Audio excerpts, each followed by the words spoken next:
طرح اس کو خوشی ہوتی ہے اس سے زیادہ اللہ تعالیٰ کو مسجد میں آنے والے مومن مسلمان کی خوشی ہوتی ہے۔ اسی طرح جب کوئی بندہ مسجد میں آتا ہے تو اللہ تعالیٰ اس کے ہر قدم پر گناہ معاف کرتا ہے، اس کے درجات بلند کرتا ہے اور اس کے نامہ اعمال کے اندر نیکیوں کو لکھواتا ہے۔ اسی طرح جب کوئی بندہ باجماعت مسجد میں نماز ادا کرتا ہے تو اسے حج اور عمرے کی اللہ تعالیٰ سعادت نصیب فرماتا ہے۔ جب کوئی بندہ مسجد میں صبح کے وقت نماز پڑھنے کے لیے آتا ہے یا شام کے وقت نماز پڑھنے کے لیے آتا ہے، دن کے پہلے حصے میں یا دن کے آخری حصے میں آتا ہے، تو اس کے لیے بھی اللہ تعالیٰ جنت میں ایک مہمان نوازی تیار کرتے ہیں یا اس کے لیے جنت میں ایک محل بناتے ہیں۔ اسی طرح جو باجماعت نماز پڑھنے کے لیے مسجد میں آتا ہے، اگر اسے موت آ جاتی ہے تو اللہ تعالیٰ کی ذات اس کا ضامن ہے کہ اس کو وہ جنت کا داخلہ عطا ہوگا۔ اسی طرح یہ بات بھی بیان کی گئی تھی کہ قیامت کے دن اللہ تعالیٰ ان کو مکمل نور کی ضمانت دیتا ہے، ان کے لیے قیامت کے دن مکمل نور ہوگا جو اندھیروں میں چل کے مسجد میں نماز پڑھنے کے لیے آتے ہیں۔ تو یہ باتیں گزشتہ خطبہ جمعۃ المبارک میں بیان کی گئی تھی۔ آج بھی انشاءاللہ العزیز باجماعت نماز ادا کرنے والوں کو اللہ تعالیٰ کیا کچھ ادا کرتے ہیں، اس حوالے سے چند ایک باتیں آپ حضرات کے سامنے رکھی جائیں گی۔ اللہ تعالیٰ سے دعا ہے کہ وہ ہمیں ہمیشہ باجماعت نماز ادا کرنے کی توفیق عطا فرماتا ہے۔ میرے مسلمان بھائیوں، بزرگوں اور دوستوں، پردہ نشین ماؤں بہن بیٹھیوں، باجماعت نماز کے لیے سب بندی کا بڑا اہم کردار ہے۔ اس وقت تک آپ باجماعت نماز ادا نہیں کر سکتے جب تک آپ سب نہیں بنائیں گے۔ تو باجماعت نماز ادا کرنے کے لیے سب بڑی اہمیت کی حامل ہے۔ سب کس کو کہتے ہیں، اس کی تعریف خود رب العالمین نے قرآن مجید میں بیان فرمائی، سورہ صف ہے، اور اس پر اللہ تعالیٰ نے پوری ایک سورت نازل فرمائی اور فرمایا ان اللہ یحب الذین یقاتلون فی سبیلہ صفا کأنہم بنیان مرصوص،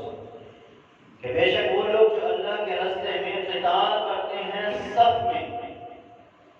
اور وہ صف کیسی ہے، کأنہم بنیان مرصوص، جس طرح سیسا پلائی ہوئی دیوار ہوتی ہے، جس طرح تانبے کو، لوہے کو پگھلا کر اس کو بالکل سیدھا ایک پلیٹ کی شکل دے دی جاتی ہے، جس میں کسی قسم کا کوئی فالٹ نہیں ہوتا، جس میں کسی قسم کی کوئی دراڑ نہیں ہوتی، اسے رب تعالیٰ اس چیز کے ساتھ سب کو تشبیہ دے گئی کہ سب کسے کہتے ہیں۔ تو جب ہم بھی نماز باجماعت ادا کرنے کے لیے کھڑے ہوں گے تو سب کا اسی طرح ہی اہتمام کیا جائے گا، جس طرح سیسا کو پگھلا کر ایک پلیٹ بنا دیا جاتا ہے، جس طرح اس کے اندر کسی قسم کی کوئی دراڑ نہیں ہوتی۔ جب اس صورت میں ایک مومن مسلمان دوسرے مومن مسلمان کے ساتھ مل کر کھڑا ہوگا تو اسے ہم صف کہیں گے۔ سب کی کیا فضیلت ہے، کیا اہمیت ہے۔ سیدنا ابو ہریرہ رضی اللہ عنہ کی حدیث ہے، اس حدیث کو امام بخاری صحیح البخاری میں نقل کرتے ہیں۔ آپ نے فرمایا لو یعلم الناس ما فی النداء والصف الاول، اگر لوگ جان لیں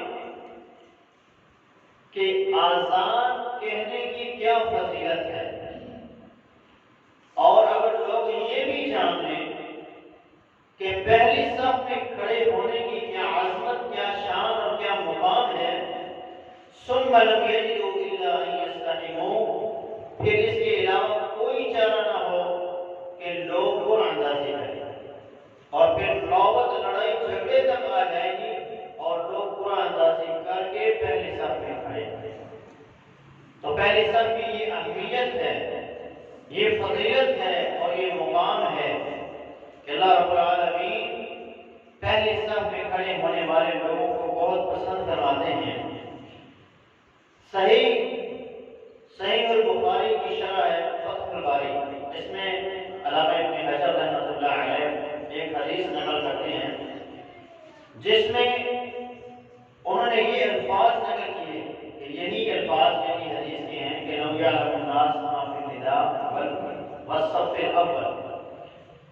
کہ ساتھ انہوں نے یہ اضافہ کیا ہے من الخیر والبرکہ، جو خیر اور برکت رب عطا کریں گے اس کو اگر لوگ جان لیں تو لوگوں کی یہ کیفیت ہے۔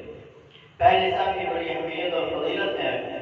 اس حدیث کو بیان کرنے والے سیدنا ابی بن کعب رضی اللہ تعالیٰ عنہ،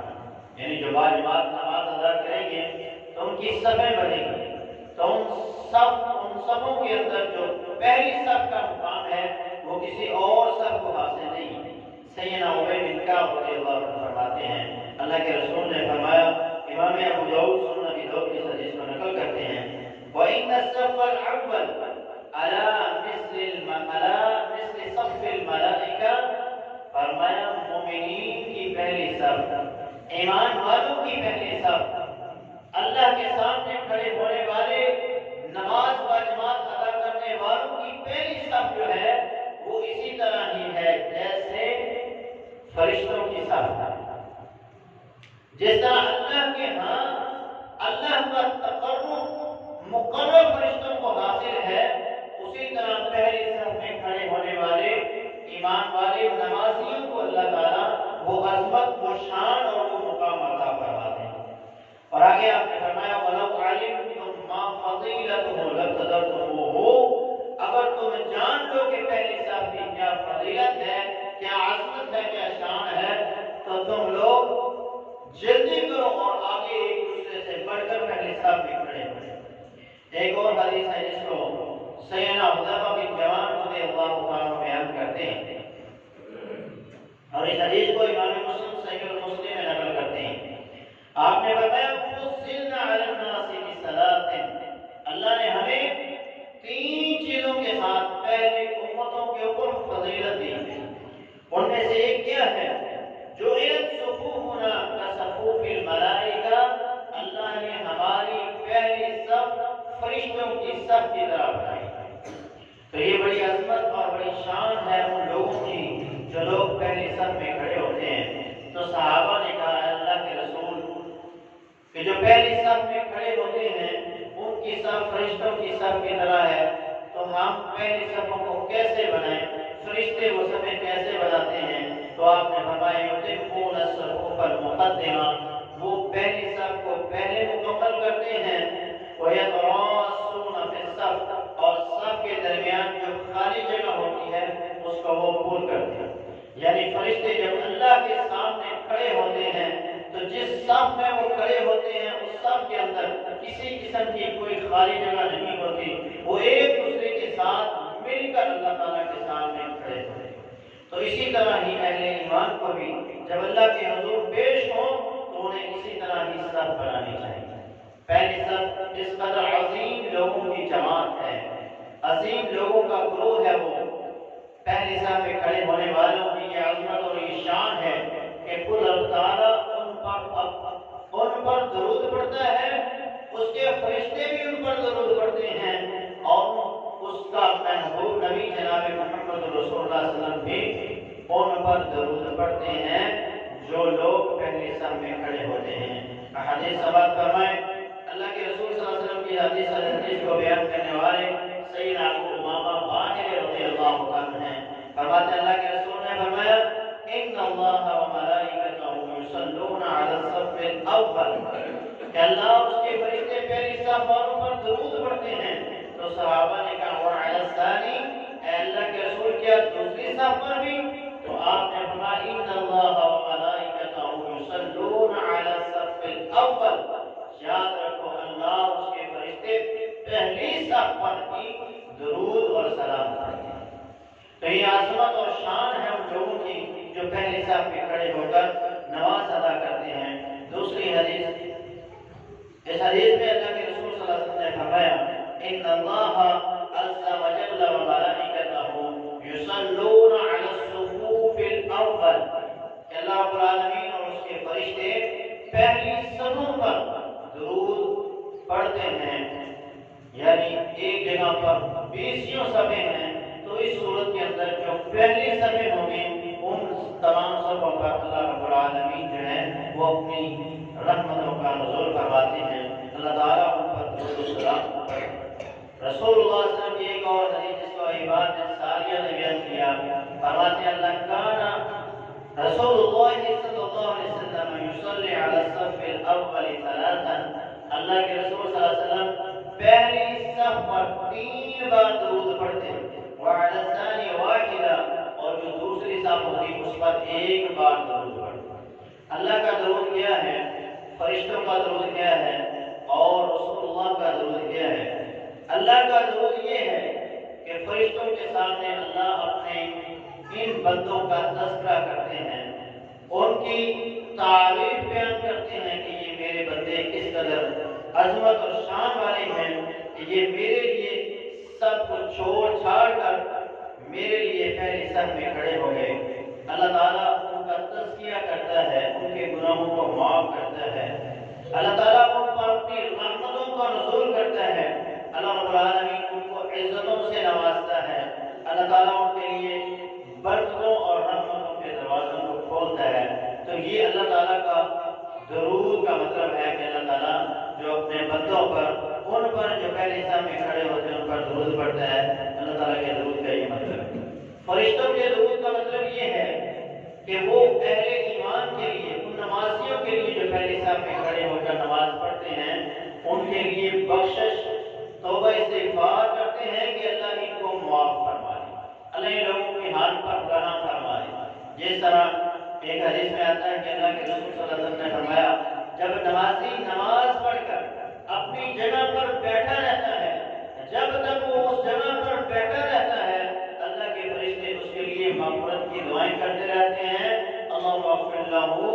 اللہم ارحمہ، اللہ اس کو معاف فرما اور اس پر رحم فرما، ما لم یحدث، جب تک وہ بے وضو نہیں ہوتا،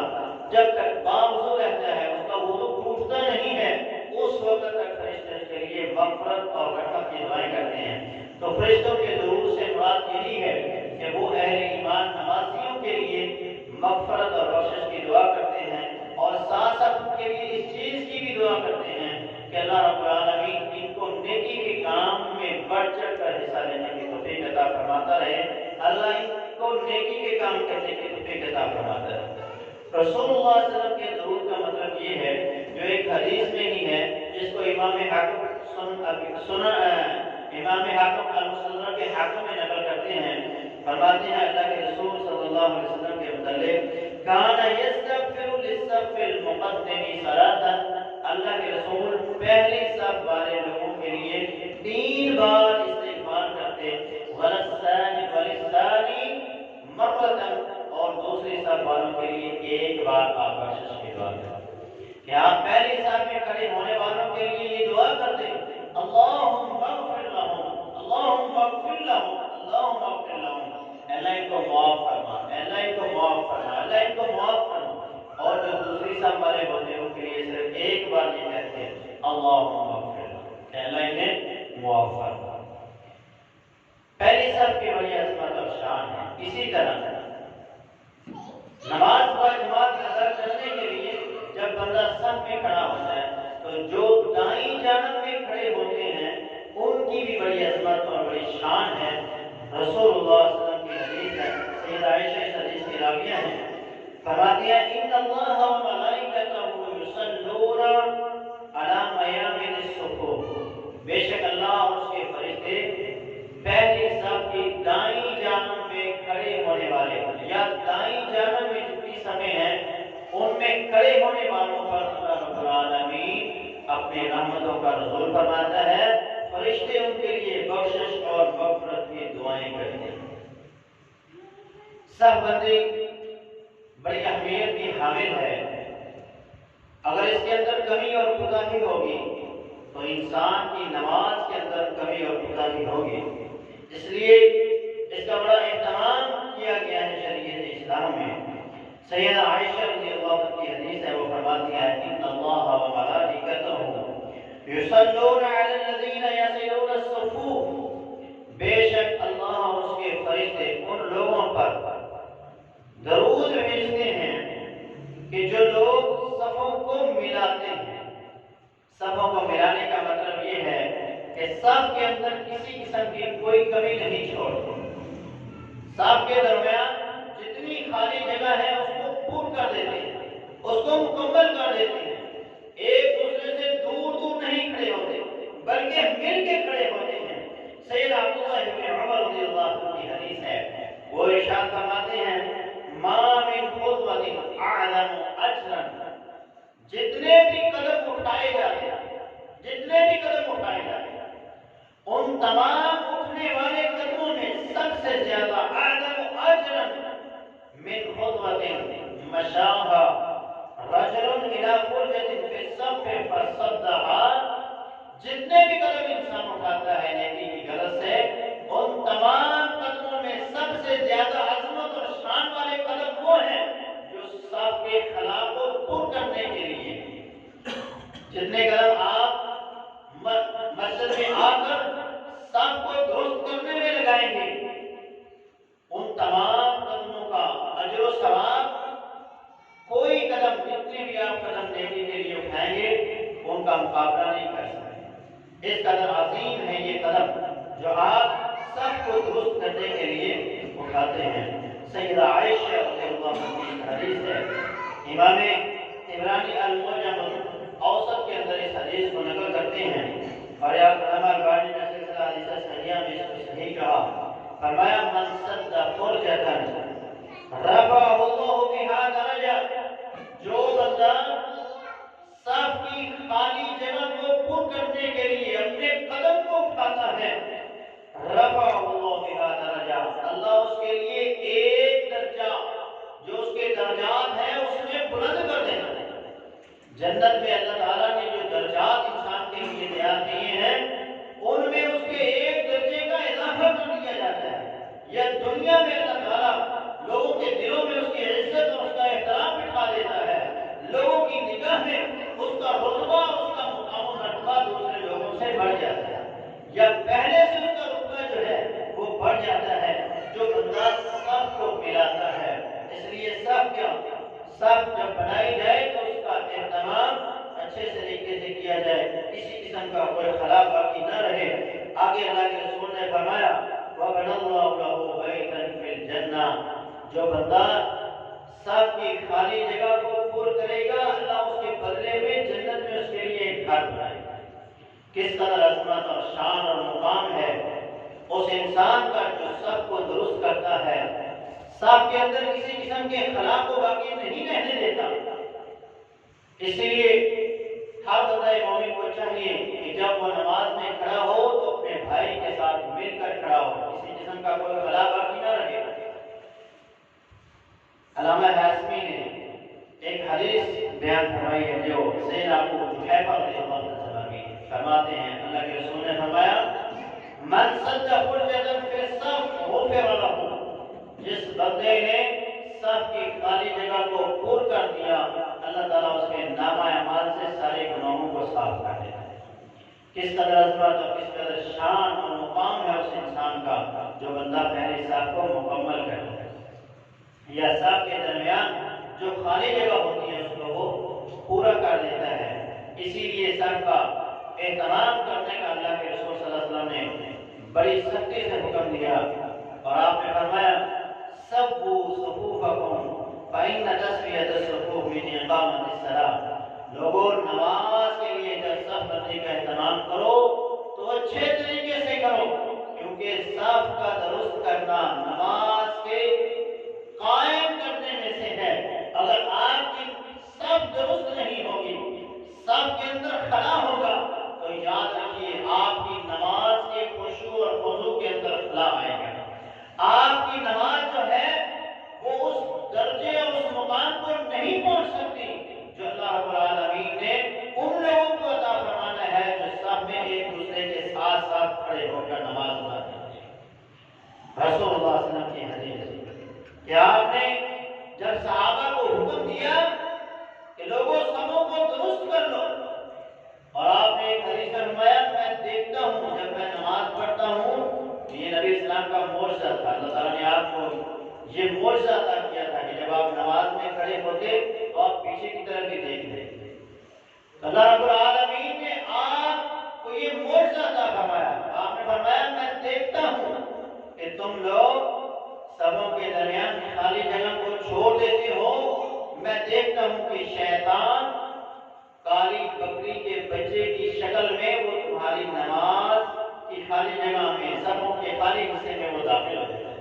پھر وہ تمہاری نماز کے اندر خلل ڈالتا ہے، تمہیں وسوسوں کے اندر مبتلا کر دیتا ہے۔ اس لیے نماز جب کھڑی کی جائے تو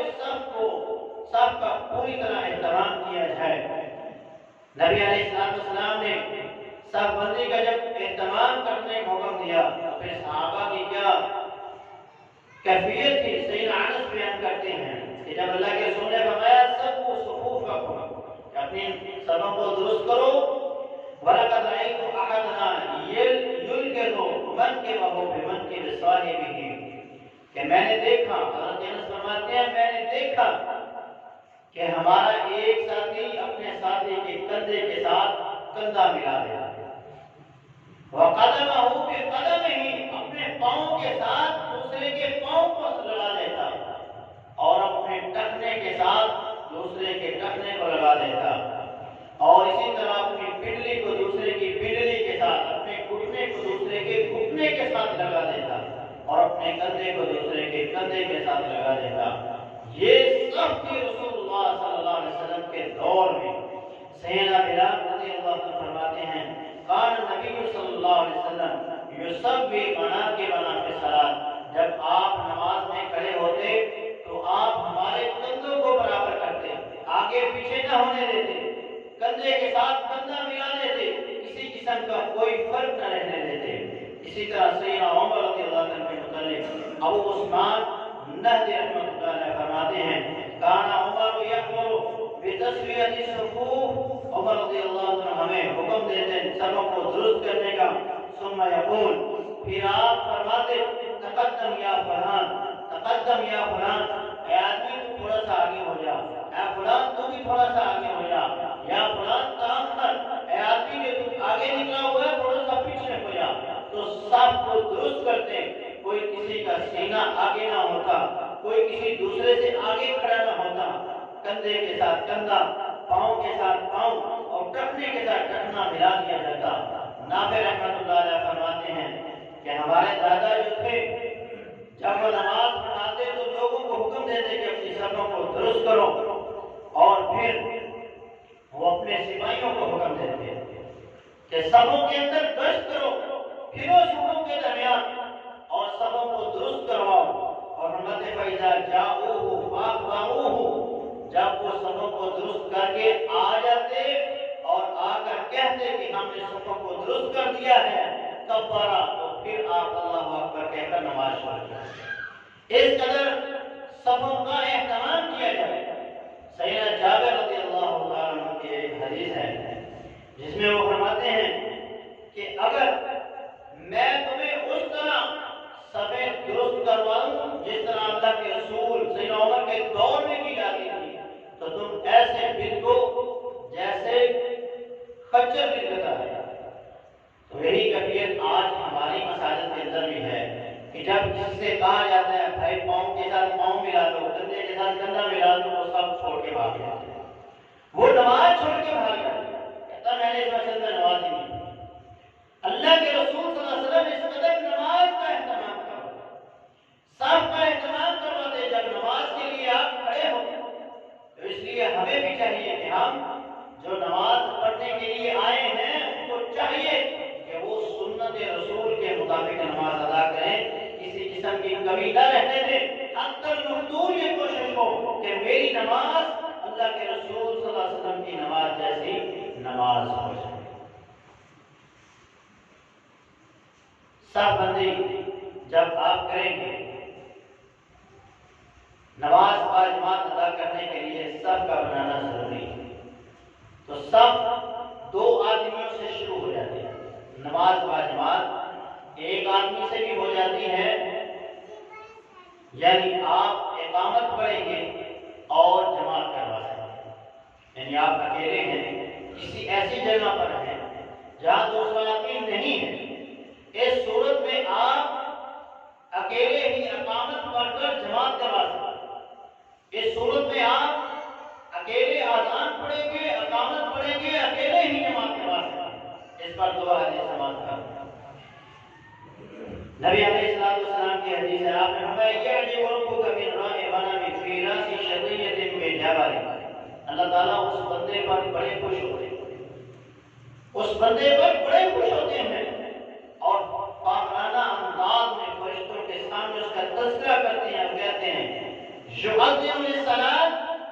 ويصلي فيقول الله عز وجل انظروا إلى عبدي هذا يؤذن للصلاة ويؤذن ويقيم الصلاة. اے میرے فرشتوں دیکھو میرے اس بندے کو، یہ اذان پڑھ رہا ہے، اقامت پڑھ رہا ہے، اور پھر یقام منی، یہ سارے کام مجھ سے ڈرتے ہوئے کر رہا ہے، لوگوں کو دکھانے کے لیے نہیں، یعنی تنہائی میں ہے، اکیلا ہے، کوئی آس پاس دوسرا انسان نہیں ہے، جنگلوں میں ہے یا پہاڑوں میں ہے یا کسی ایسی جگہ پہ ہے جہاں کوئی دوسرا انسان نہیں ہے، اکیلا ہے، اور وہاں وہ اذان پڑھتا ہے، اقامت پڑھتا ہے، نماز پڑھاتا ہے، تو اللہ اس پہ بڑے خوش ہوتے ہیں اور پھر فرشتوں کو کہتے ہیں انظروا الی عبدی ھذا، میرے اس بندے کو دیکھو، یہ اذان پڑھ رہا ہے، اقامت پڑھ رہا ہے، یہ مجھ سے ڈرتے ہوئے یہ کام کر رہا ہے، قد غفرت لعبدی، میں نے اپنے اس بندے کو معاف بھی کر دیا ہے، وادخلتہ الجنہ، اور اس کو جنت کا ٹکٹ بھی دے دیا. کس قدر عظمت اور شان ہے اس بندے کی جو اکیلا نماز پڑھ رہا ہے، جماعت کروا رہا ہے. رسول اللہ صلی اللہ علیہ وسلم نے فرمایا اذا کان رجل بارض طیب، جب بندہ کسی ایسی زمین میں ہو جہاں کوئی دوسرا نہیں ہے، ریگستان ہے، صحرا ہے، فحانت الصلاۃ، نماز کا وقت ہو گیا، یعذب، وہ وضو کرتا ہے، وہ اذان پڑھتا ہے، وضو کرتا ہے، اگر پانی نہیں ملتا تیمم کرتا ہے، فَإِنْ أَقَامَ سَلَّمَاهُ مَلَكَاهُ، اگر وہ صرف اقامت پڑھ کے نماز پڑھتا ہے، یعنی اذان نہیں پڑھتا، صرف اقامت پڑھتا ہے اور نماز پڑھ لیتا ہے، نماز کرواتا ہے اکیلا،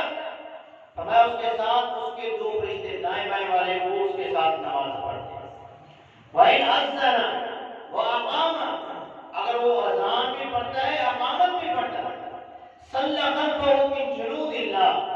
تو پھر اس کے ساتھ اللہ کے لشکر آ کر نماز پڑھتے ہیں، مالا یرا طرفاہو، جس کو انسان کی آنکھیں دیکھ نہیں سکتی، اس قدر بڑے لشکر ہوتے ہیں.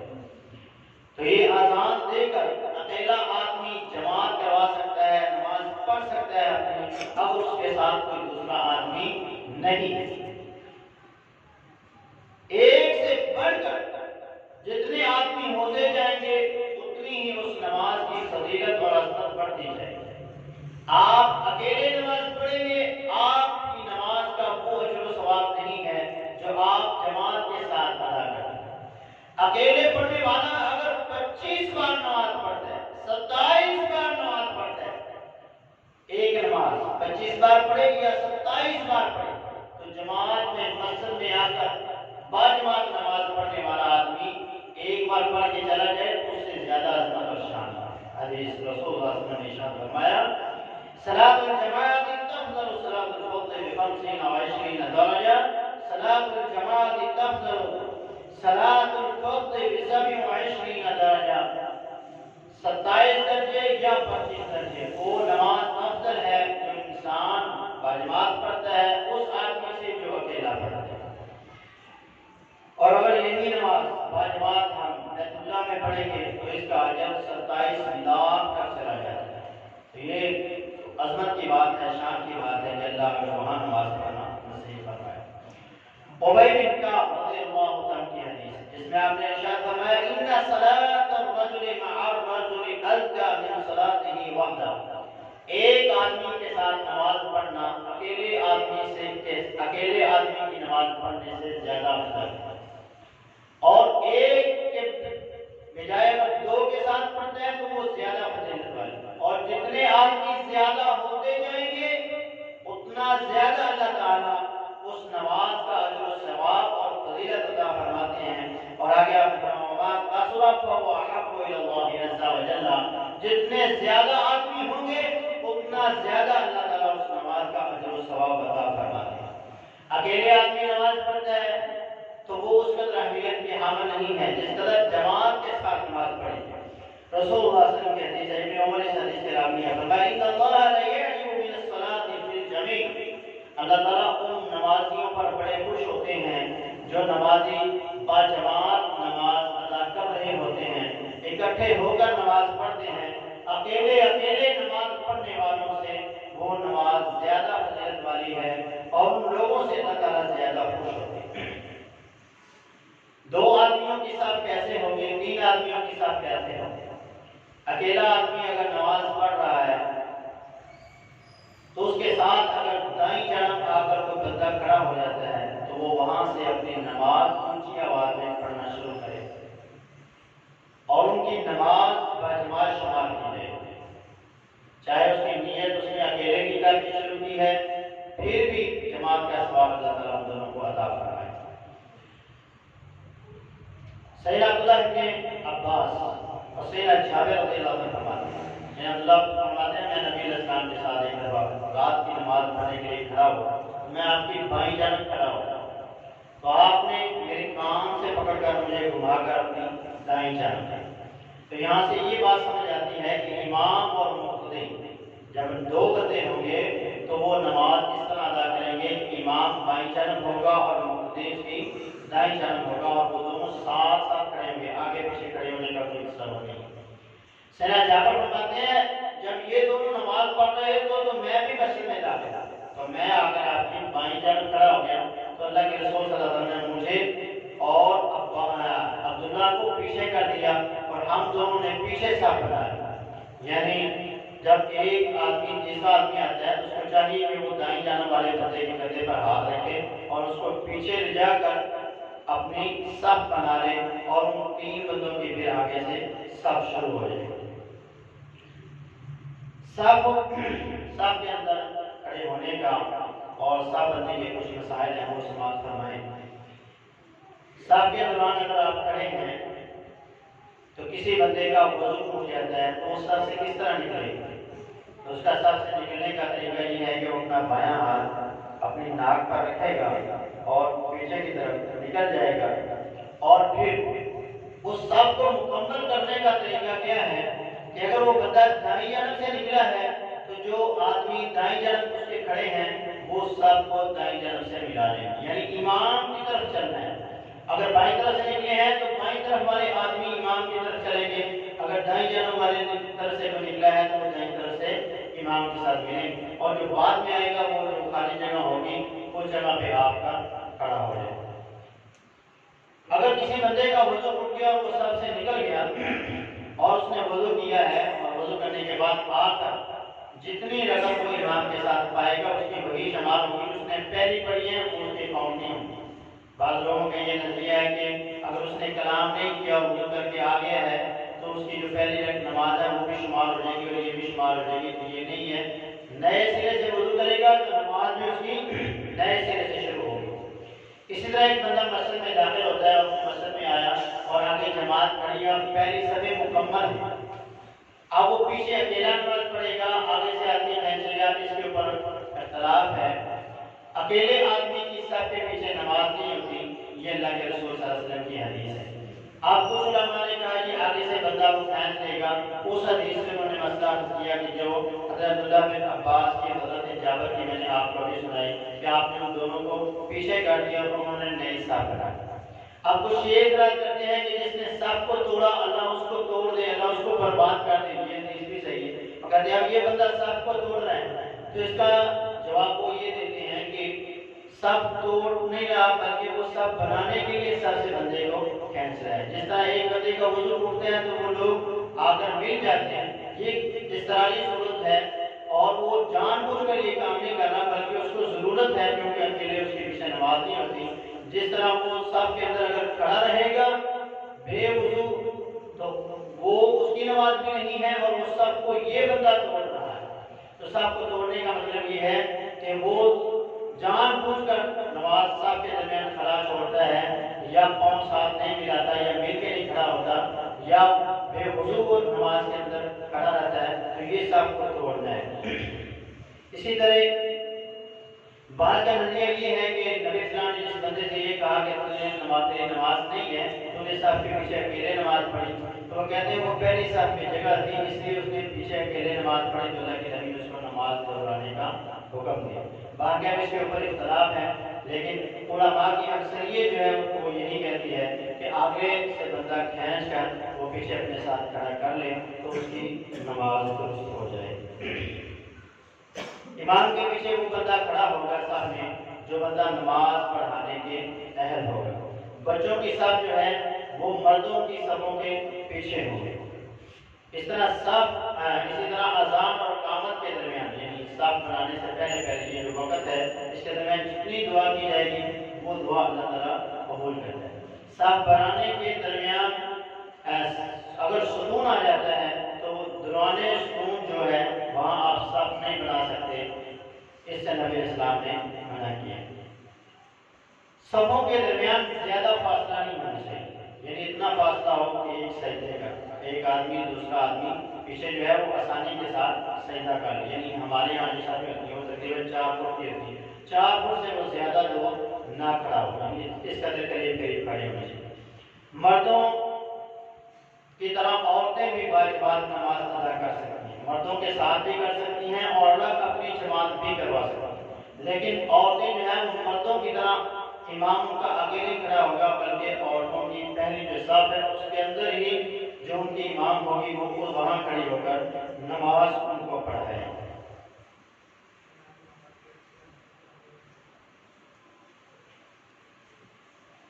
کرسی پر بیٹھ کر اکثر ہمارے یہاں دیکھا جاتا ہے کچھ لوگ کرسی پر بیٹھ کر نماز پڑھتے ہیں، لیکن جب قیام کی باری آتی ہے تو کرسی صاحب میں رکھ کے کرسی کے آگے کھڑے ہو کر نماز پڑھتے ہیں۔ تو نماز جو ہے وہ صف میں بیٹھ کر آپ نماز پڑھیں یا صف میں کھڑے ہو کر نماز پڑھیں، کرسی رکھ کر کرسی کے آگے جب آپ کھڑے ہوں گے تو آپ کی نماز صف میں شمار نہیں ہوگی، آپ سب سے آگے کھڑے ہیں اور صف آپ کے پیچھے ہے، تو اس صورت میں یا تو آپ بیٹھ کے نماز پڑھیں، اگر آپ نے کھڑے ہو کے نماز پڑھنی ہے تو آپ کرسی صف کے پیچھے ہونی چاہیے، آپ سب میں سب کے برابر ہوں، جس طرح کندھے کے ساتھ کندھا ملاتے ہیں، کسی کا آگے پیچھے کندھا نہیں ہونے دیتے، کسی کا سینہ دوسرے کے سینے سے آگے نہیں ہونے دیتے تھے بلکہ ان کے کندھے کے ساتھ کندھا ملاتے تھے، تو جب آدمی اس قدر کرسی آگے رکھ کے کھڑا ہوگا تو وہ 1.5 فٹ دوسری صف سے آگے ہوگا، تو یہ نماز کا درست طریقہ نہیں ہے۔ اللہ تعالیٰ ہمیں نماز با جماعت اور پہلی صف کا اہتمام کرنے کے توفیق عطا فرمائے۔